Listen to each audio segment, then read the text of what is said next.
Back learners, आज हम इस वीडियो में देखेंगे कि एसक्यूएल जॉइंट्स क्या होते हैं और उसके कितने टाइप्स होते हैं। तो चलिए अब डेफिनेशन देखते हैं एसक्यूएल जॉइंट्स की। SQL join clause is used to combine records from two और more tables. Second point, joint means combining columns of tables from two और more tables. Are two types of joints. Joints दो प्रकार के होते हैं। तो पहला है आपका इनर जॉइन, जैसे कि आप देख सकते हो यहाँ पे, और दूसरा है आपका आउटर जॉइन। तो इनर जॉइन में हमारे क्या क्या आते हैं, उसके अंदर आता है theta, natural join, equi join. और आगे जब हम बात करते हैं आउटर जॉइन की, तो आउटर जॉइन में हमारे तीन टाइप आते हैं, जो कि आपका लेफ़्ट जॉइन, राइट जॉइन और फुल जॉइन। तो चलिए अब आउटर जॉइन के तीन टाइप समझते हैं। तो सबसे पहला आपका है लेफ़्ट जॉइन। लेफ़्ट जॉइन के लिए मैंने ए और बी दो सेट्स बना लिए हैं यहाँ पे। तो लेफ़्ट जॉइन ये कहता है कि left join returns all the rows from left table. तो लेफ़्ट टेबल जो होती है उसके जितने भी रिकॉर्ड्स होते हैं या रोज़ होते हैं वो उनको रिटर्न करता है। यहाँ पे ए जो है वो लेफ़्ट टेबल है और बी जो है राइट टेबल है, तो लेफ़्ट टेबल के रिकॉर्ड रिट्रीव होंगे। आगे बढ़ते हैं, अब देखते हैं राइट जॉइन क्या होता है। जैसे ऊपर हमने लेफ़्ट जॉइन पढ़ा था, राइट जॉइन में राइट हैंड साइड आपका बी टेबल है और लेफ़्ट हैंड साइड आपका ए टेबल है। तो राइट टेबल के जितने भी रिकॉर्ड्स हैं वो सारे रिट्रीव होंगे। मैंने मार्क भी कर दिया है, आप देख सकते हो। तो बी जो है, बी के जितने भी रिकॉर्ड्स हैं वो रिट्रीव होंगे। ऐसे ही हम फुल जॉइन की बात करते हैं। तो फुल जॉइन के लिए भी मैं ए और बी दो सेट्स बना लेता हूँ। और यहाँ पे वो ये कह रहा है कि full join returns all the rows from table A and table B. तो ए और बी हमारी जो टेबल है, इसके जितने भी रोज़ हैं या रिकॉर्ड्स हैं सारे रिट्रीव होंगे या रिटर्न होंगे। ये आगे बढ़ते हैं और एक एक करके लेफ़्ट जॉइन, राइट जॉइन और फुल जॉइन टैबुलर फॉर्मेट या टेबल में हम करके देखते हैं। तो लेफ़्ट जॉइन के लिए मैंने दो टेबल यहाँ पे बना लिए, एक कस्टमर टेबल है और एक ऑर्डर टेबल है। और इस पे मुझे लेफ़्ट जॉइन ऑपरेशन लगाना है। तो सिंटैक्स यहाँ पे लिखने का तरीका क्या है लेफ़्ट जॉइन का, तो लेफ़्ट जॉइन का है, हम लिखेंगे select table 1 dot column 1 comma table 2 dot column 2 dot dot dot from table 1। फिर लिखेंगे नेक्स्ट लाइन पे लेफ़्ट जॉइन, फिर table 2 on table 1 dot common field equal to table 2 dot common field.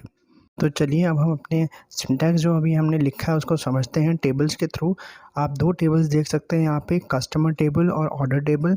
तो table 1 जो है मेरी वो है कस्टमर टेबल। मैं लाइन ड्रॉ करके भी आपको दिखा देता हूँ। तो टेबल 1 मेरी कस्टमर टेबल है और डॉट के बाद लिखा है कॉलम 1। तो कॉलम नेम उस टेबल का पहला कॉलम जो आईडी है। फिर टेबल 2 का नाम है यहाँ पे ऑर्डर्स।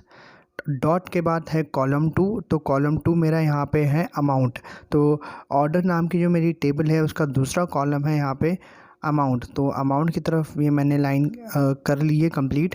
तो देख सकते हैं आप यहाँ पे कि सिलेक्ट में हमें टेबल का नाम देना है, डॉट लगाना है और फिर कॉलम का नाम देना है। फ्रॉम टेबल 1, तो टेबल 1 आप देख सकते हैं कस्टमर्स है। लेफ़्ट जॉइन टेबल 2, तो टेबल 2 का नाम यहाँ पे मेरा ऑर्डर्स है। तो on table 1 dot common field equal to table 2 dot common field. तो चलिए आगे बढ़ते हैं और नेम और अमाउंट कस्टमर और ऑर्डर टेबल से हम सेलेक्ट करते हैं। तो उसके लिए मैं लिखूँगा यहाँ पे customer dot name comma order dot amount. फिर नेक्स्ट लाइन पे जाऊँगा, लिखूँगा फ्रॉम कस्टमर्स टेबल का नाम। फिर नेक्स्ट लाइन पे लिखूँगा लेफ़्ट जॉइन ऑर्डर्स और on customer dot ID equal to order dot ID। New table में हमारा नेम और अमाउंट का कॉलम आएगा और ऑर्डर नाम की टेबल के कॉलम की पहली वैल्यू जो CID की है 3 वो मैच करी जाएगी ID के कस्टमर से। और 3 के करस्पॉन्डिंग आप देख सकते हैं यहाँ पे अजय है, तो अजय का जो नेम है वो न्यू टेबल में शिफ्ट हो जाएगा। 3 के करस्पॉन्डिंग अमाउंट की जो वैल्यू है वो न्यू टेबल में शिफ्ट हो जाएगी। ऑर्डर टेबल की CID 4 वैल्यू मैप करी जाएगी कस्टमर ID की 4 वैल्यू से और उसके करस्पॉन्डिंग जो नेम अली है वो स्टोर हो जाएगा न्यू टेबल में। अली CID की 4 की जो वैल्यू है उसके करस्पॉन्डिंग जो अमाउंट की वैल्यू है 200 वो स्टोर हो जाएगी न्यू टेबल में। अब नेक्स्ट 5 की तरफ चलते हैं। 5 जो वैल्यू है वो मैप करी जाएगी आपके लेफ्ट हैंड साइड जो कस्टमर टेबल है उसकी वैल्यू के साथ। उसके करस्पॉन्डिंग जो नेम जय है वो स्टोर हो जाएगा आपका न्यू टेबल में। और जो 5 वैल्यू जो मैंने अभी सर्कल करी है उसके करस्पॉन्डिंग जो अमाउंट है वो स्टोर हो जाएगा आपका न्यू टेबल में, जो कि है 300। देख सकते हैं कि लेफ्ट हैंड साइड पे जो टेबल है उसका डेटा राइट हैंड साइड वाली टेबल से मैप किया गया है और लेफ़्ट जॉइन लगा के एक न्यू टेबल मिल गई है। सो कस्टमर टेबल में जो आईडीज़ की वैल्यू रह गई थी उनको मैंने कलर कर दिया है। मीनिंग आईडीज़ के नेम हम न्यू टेबल में नीचे ऐड कर देंगे और नल लगा देंगे। सो जो टेबल का नाम लेफ़्ट कीवर्ड से पहले लिखा जाता है वो लेफ़्ट टेबल होती है और ज्वाइन के बाद जो लिखा जाता है वो राइट टेबल होती है।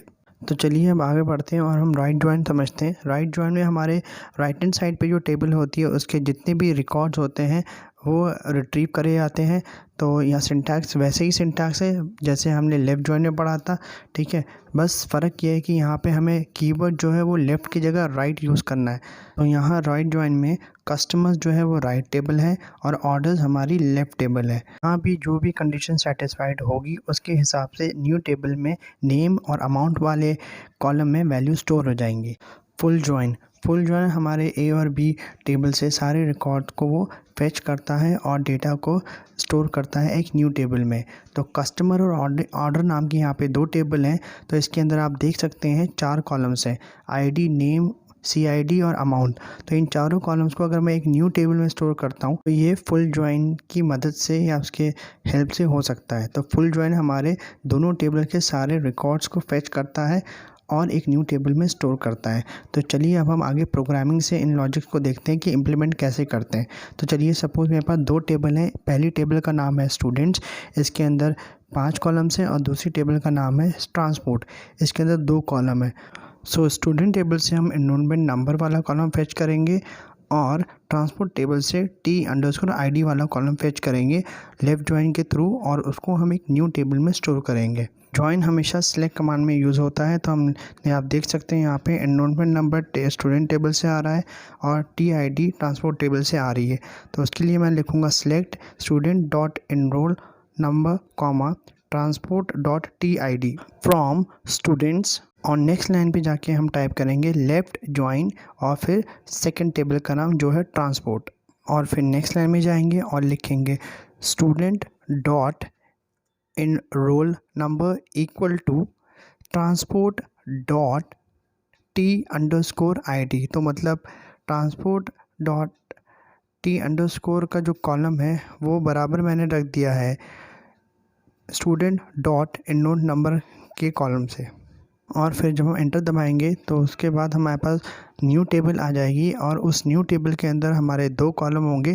पहला कॉलम होगा एनरोल नंबर का, जो कि आप देख सकते हैं आपने सेलेक्ट के बाद जो लिखा है कॉलम का नाम, और एक और कॉलम का नाम दिया है T_ID। तो इस कमांड को पूरा लिखने के बाद हम एंटर दबाएंगे और जब हम एंटर दबाएंगे तो हमारे सामने वो टेबल आ जाएगी जिसमें 2 कॉलम्स होंगे।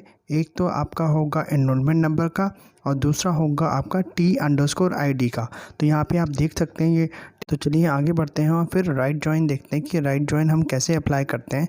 तो राइट जॉइन भी बिल्कुल वैसे ही अप्लाई होता है जैसे आपने लेफ़्ट जॉइन लगाया है, लेकिन जिस टेबल को हम पहले लेफ़्ट समझ रहे थे उस टेबल को अब हम राइट समझेंगे और राइट वाली जो टेबल है उसको हम लेफ़्ट समझेंगे। तो यहाँ पे हमें बस कीवर्ड एक चेंज करना पड़ेगा। जहाँ पे आपने लेफ़्ट लिखा था कीवर्ड वहाँ पे आपको लिखना पड़ेगा राइट, और फिर उसके बाद जो राइट वाली जो टेबल है वो लेफ़्ट मानी जाएगी।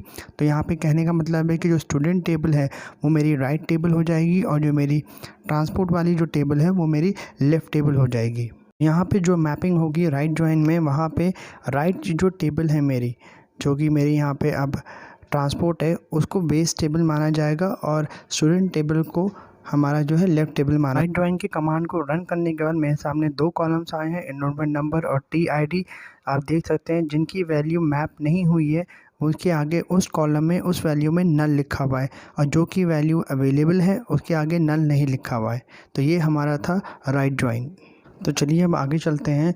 राइट जॉइन के बाद अब हम फुल ज्वाइन को देखते हैं कि फुल ज्वाइन क्या होता है। बेसिकली फुल ज्वाइन जो होता है, जो दोनों टेबल्स मेरी यहाँ पे हैं, स्टूडेंट और ट्रांसपोर्ट, इनके जितने सारे कॉलम्स हैं उन सारे कॉलम्स को वो एक ही बार में डिस्प्ले करेगा और एक ही टेबल में स्टोर करेगा। तो उसके लिए हम कमांड लिखते हैं select star from student full join transport और सेमीकोलन, और सेमीकोलन मैं नेक्स्ट लाइन पे यहाँ पे मैंने लगा दिया है। आप ट्रांसपोर्ट के बाद सेमीकोलन लगा दें और जैसे ही आप एंटर दबाओगे तो उन दो टेबल्स में जितने भी कॉलम्स थे वो सारे एक ही में या एक ही टेबल में स्टोर हो जाएंगे। और हमारे सामने ये जो टेबल आपको दिख रही है, ये फुल ज्वाइन ऑपरेशन के बाद क्रिएटेड